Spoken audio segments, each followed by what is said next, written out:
Hi guys, welcome to Muprai Training Academy. So இன்னைக்கு GS Shorts 38ல நம்ம என்ன தெரிஞ்சுக்க போறோம்னு பாத்தீங்கன்னா AI உரையாடுதளங்கள். AI நீங்க கேப்பீங்கல ஓபன் கூகுள் கால் அப்படின்னு சொல்லுவீங்கல்ல. சோ நீங்க அத வாய்ஸ் சாட் பண்ணக்கூடிய அந்த AI உரையாடுதளங்களை யாரெல்லாம் உருவாக்கி இருக்காங்கன்றதான் தெரிஞ்சுக்க போறோம். ஏன்னா முக்கியமான இந்த டீப் சீக்ன்ற AI வந்து ஒரு நாடு உருவாக்கி இருக்கு. சோ அதனுடைய காரணமா தான் எந்தெந்த AI உரையாடுதளங்கள்லாம் இதுக்கு முன்னாடி இருந்திருக்கு, அதை யார் உருவாக்கி இருக்காங்கன்றதான் தெரிஞ்சுக்க போறோம். முதல்ல இந்த டீப் சீக் அப்படின்ற அந்த AI உரையாடுதளம், ஆர்டிபிஷியல் இன்டெலிஜென்ஸ் உரையாடுதளத்தை எந்த நாடு உருவாக்கி இருக்குன்னு பாத்தீங்கன்னா சைனா. சரியா? சைனா தான் இந்த டீப் சீக்ன்ற AI உரையாடுதளத்தை உருவாக்கி இருக்கு. அப்ப ஜெமினின்றது ஒரு நிறுவனம் உருவாக்கி இருக்கு. ஜீல ஆரம்பிக்கிறதுனால ஜீல ஆரம்பிக்கக்கூடிய கூகுள் தான் வந்து ஜெமினி. நீங்க வந்து பாத்திருப்பீங்க, கூகுள் சர்ச்ல வந்து ஆஸ்க் ஜெமினின்னு தான் கேட்கும். சோ ஜெமினின்ற AI உரையாடுதளத்தை உருவாக்கி இருக்கிறது வந்து யாருன்னு பாத்தீங்கன்னா கூகுள்.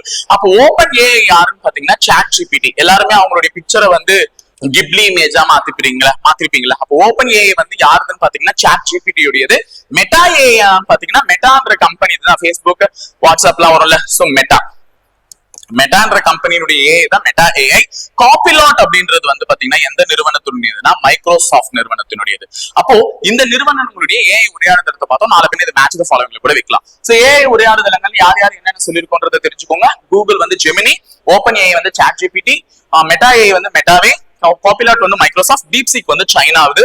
சோ அதே மாதிரி இஸ்ரோவினுடைய 100வது ராக்கெட் என்னன்னு பாத்தீங்கன்னா GSLV F-15.